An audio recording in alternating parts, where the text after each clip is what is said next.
Welcome to the National Black Leadership and Empowerment Project series, Ask an Elder. Today we will hear from the Honorable Gwendolyn A. Conway. Okay, good afternoon, everyone. My name is Anea Carrington, and I attend Dickinson College right here in central Pennsylvania. And it's my honor and pleasure to have our featured guest, Judge Gwendolyn Conway, to join our segment of Ask an Elder. Judge Conway is a two-time Temple alum with Temple undergrad and law degrees. She attended classes at Temple Law School at night while working full-time as an accountant and tax manager for the city of Philadelphia. When the time came for her to prepare to pass the bar, she was clear that she had to focus on passing the bar examination on the first try. So she asked the supervisor to approve leave for 8 weeks. Her supervisor denied her leave request and told her that if she took leave, sick leave, he would terminate her employment. So instead of fighting for her position that summer, I read that you made the choice to apply for public assistance in order to pay your bills and to take care of your family while studying for the bar. And this is such an amazing and inspirational story. And the best part is that you met your goal and you passed the bar on your first attempt. Judge Conway is a retired municipal court judge and our feature again for this week's segment of Ask an Elder. I'm so honored to be here in your presence, to be able to have a conversation about voting and why this matters. Thank you so much for taking the time out of your day to talk with me. I'm so excited to have this opportunity to learn from you. Thank you. No Wow, problem. I feel important. You are. So let's get into it. Let's talk about the first question. So can you describe to me the first time that you voted and what were your specific memories of this time? Well, I can't remember the exact first time. After all, I'm 81 years old, so it's hard for me to reach back to get that. But I do remember how I felt when I went in to vote for the first time. I felt very grown up and kind of privileged, I guess. And I was instructed how to work the machines and so forth. And most of the people at the polling place were from the community, so I kind of knew most of them. So I wasn't anxious at all. And that's what I remember. So it's really amazing that you had this trust within your own community while being able to go vote. I feel like there was no really pressure to, oh, vote for this person or vote for that person. You really just had a trust of your own community that was developed. But can you tell me who really taught you this information about voting and how you got started and who was kind of like an inspiration to you? Well, number one, the Philadelphia was like a ward city. And so you had different wards all over the city. And you had ward leaders and then people who worked for the ward leaders. So they would get out the vote and so forth. But they were always from your community. And they would pass out information about who was running. And this was literature that, flyers like, and you would read it and make your own decision about who you wanted. In some areas of Philadelphia, the reason why I really, really got a thing for voting was years ago, even the Black wards were represented by white folk. And so as we started to get more involved in the community, just the people living in the community, we eventually elected people who looked like us for our ward leaders and so forth. So the thing is, and we trusted those people that we elected after that. And they were able to carry our wants and needs as the community to the people that we had elected. So, this is why I think it's good to get involved in your community, because you cannot go through life distrusting everything. Yeah. And the more you get involved, the more you will be able to pass down what you want, and maybe you'll be a leader in that community. You know what I mean? Very true. So you must get out there and be a part of it. You just can't sit around and do nothing and then complain about what you get. Yeah, I agree. Mm-hmm. And to kind of piggyback on your distrust, I wanted to know, because there's so many minorities and specifically Black people that don't trust the government because of, either medical experiments that have either went sideways, or the government just simply not caring about Black people and it being blatantly shown. Well, what are they going to say when they think their vote doesn't count, or they think, there won't be any change in the government and in their own communities? Well, you have to go back and look at a few things historically. And you have to ask yourself, and these people have not thought it through, to ask themselves, why do you think they wanted to obstruct the Black vote? Because now, if let's say all the Black folk in the South were allowed to vote before 1965, probably some of those senators and Congress people who are in Congress right now wouldn't have been there for 40 years. You understand what I'm saying? So you have to get out there and do it. I think if they just reason a little bit, they would see that they have an impact. But education is part of that, and they're not getting the education. I don't think they're getting good civic lessons in school. They don't know how our system works. Not at all. Yeah. And so if you don't take time to find out and think about some of the things that have happened in the past and try to reason that out, why do you think they didn't want us to vote? Right. Because it was so many of us, maybe it wouldn't be the same people elected that they wanted elected. So you just let them, they don't think that way.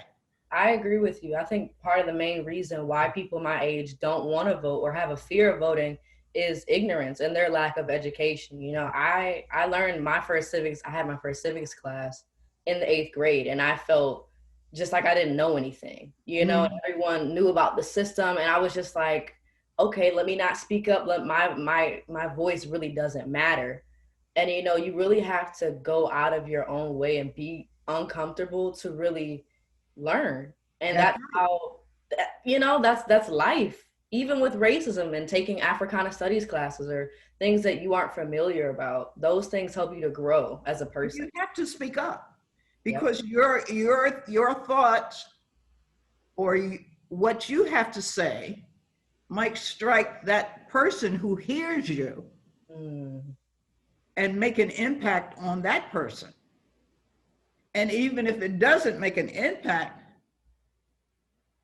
you can disagree with that person and they'll know that, oh, well, now I better get off of this subject, okay? So never back down. I mean, always, it's a give and take. Yeah. And if you don't get out there and voice it and show it, then white folk take advantage of it. Yep. You know what I mean? And it's not to say that every Black person who is elected, is some god or something. They have frailties just like everybody else. They're human.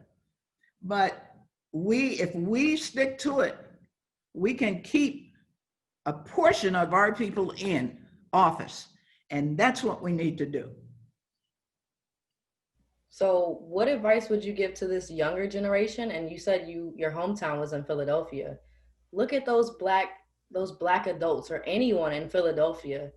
So, how do you get these people to vote? What would you say to these people in order to get them out? Well, I tell you, had I had in Philadelphia, like this whole judge thing is a political thing. And you have to get people to vote for you. Okay? Wow. So, oh yeah. So I would go around to ward to ward to ward. A lot of the white wards wouldn't want to let you in to speak, but most of them did. And I told them what my story was. And I told them what my education was. And I told them exactly how I felt about things that they felt about. And I was elected over the party's candidate. I was a rogue out there. So that's what I say. You have to talk to people. You have to get out there and in your community and talk and talk, and sometimes outside of your community. Because Yeah. I didn't get elected just on my community. I got elected citywide, which meant Black and white people voted for me. So, and I had, I had the points that I wanted to make to them.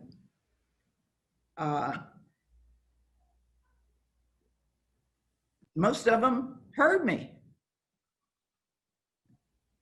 And when the second vote came up, I was elected for another 6 years. Yes. So, you just have to get out. You have to be vocal.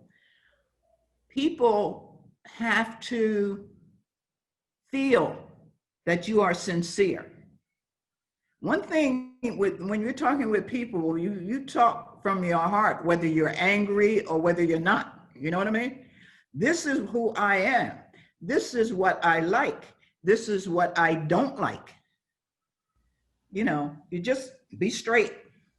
Yeah, and I think I love these conversations with people that I have because when I find that there are similarities between us and I find that we can connect. And for me, Absolutely. it's about finding solutions. And I think we're all angry and only anger can only get you so far.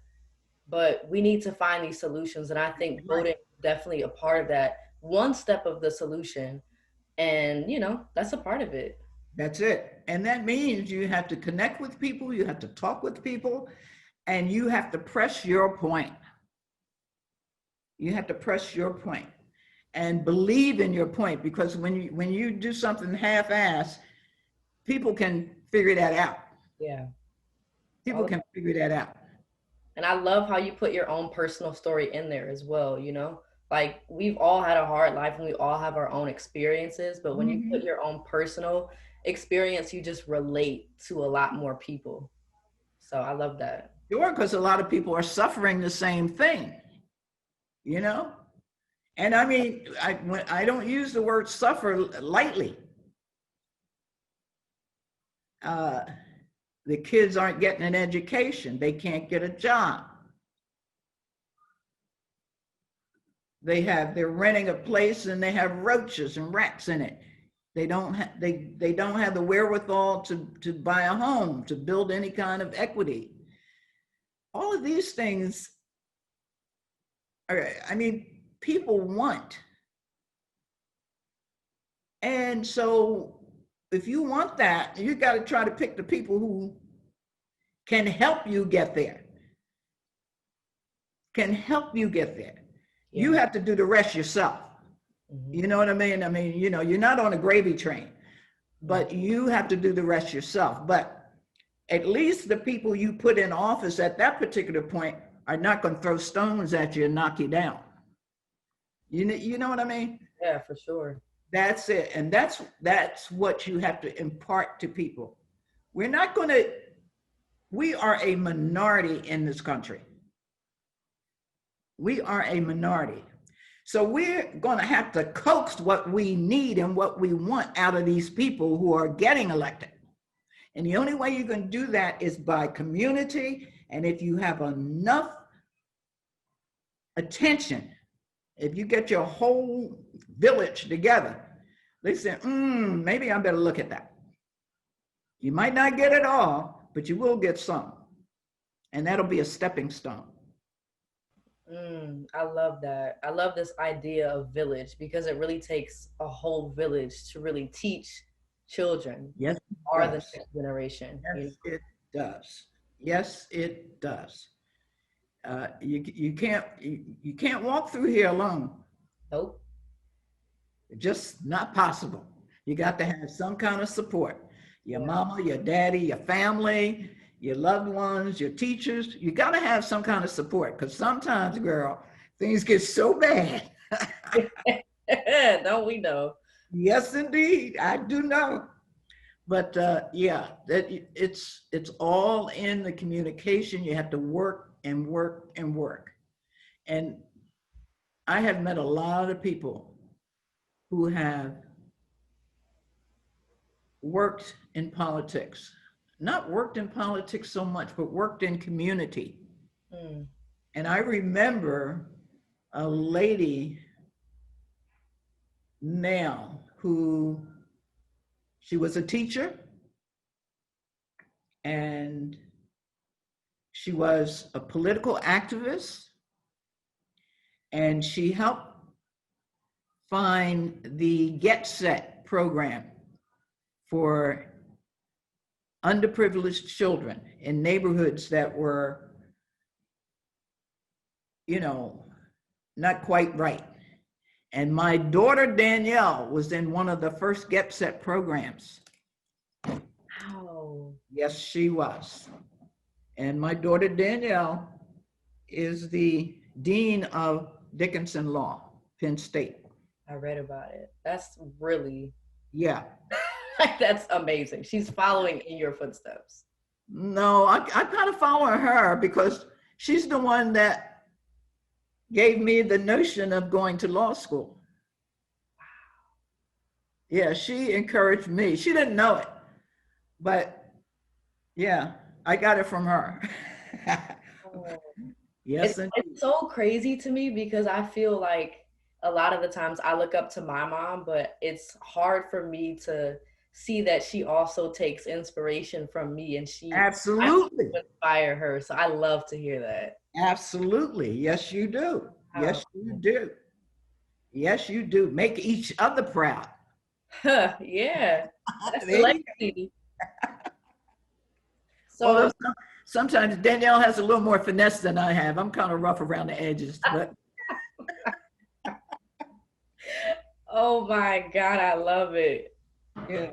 So, even doing community work and stuff, I was a little rough around the edges, but most of the time the people understood and took it in good humor.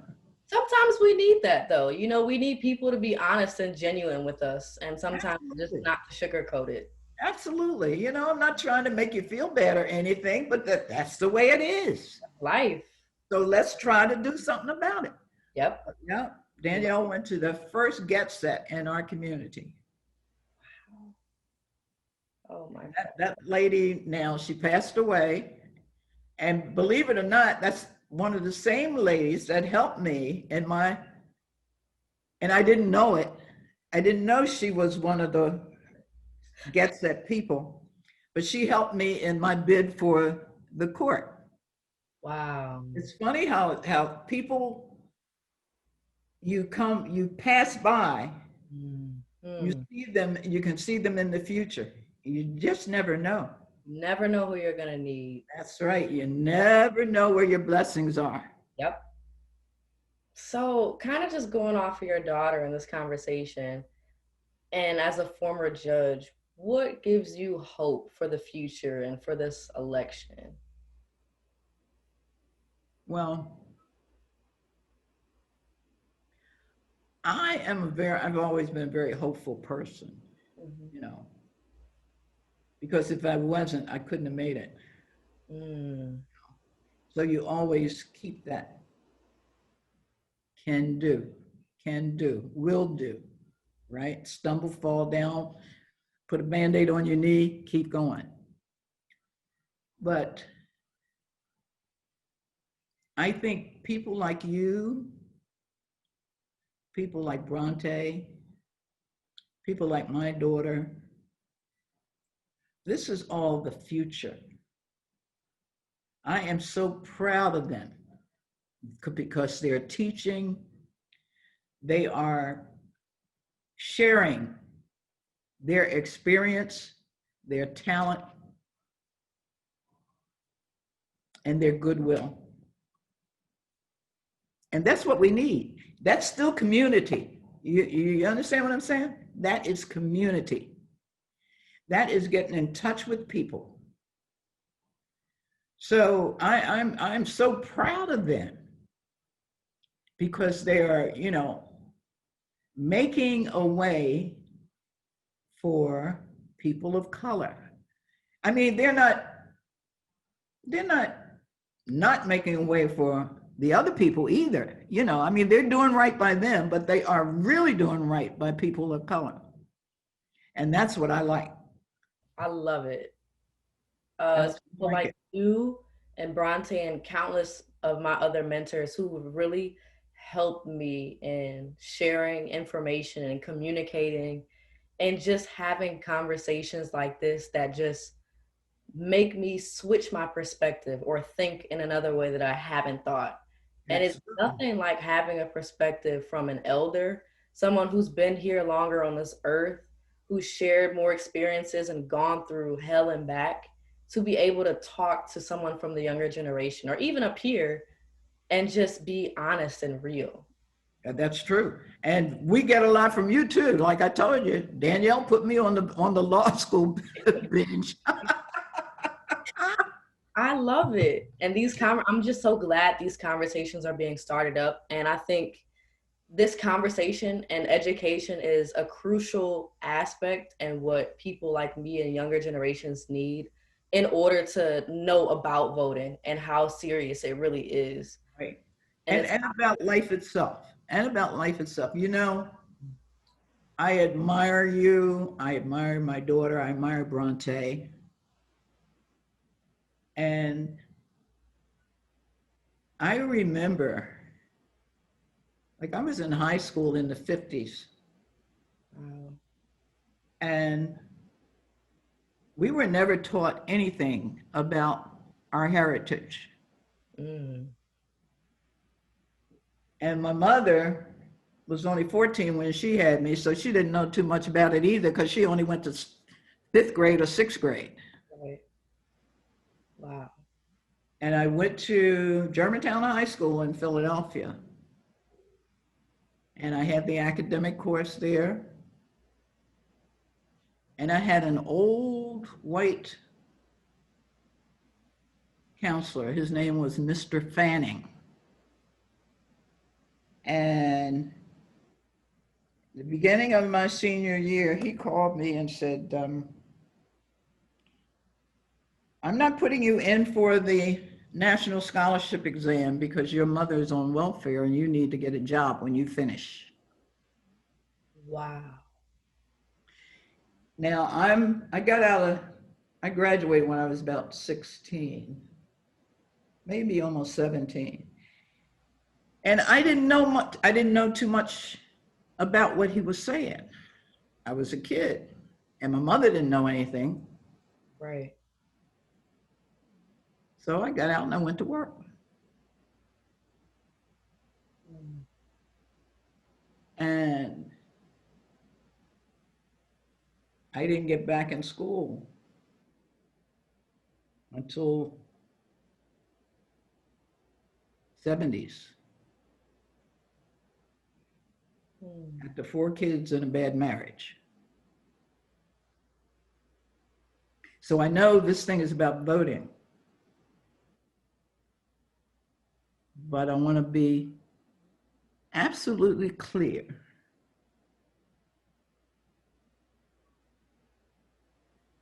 You go for yourself first. Mm.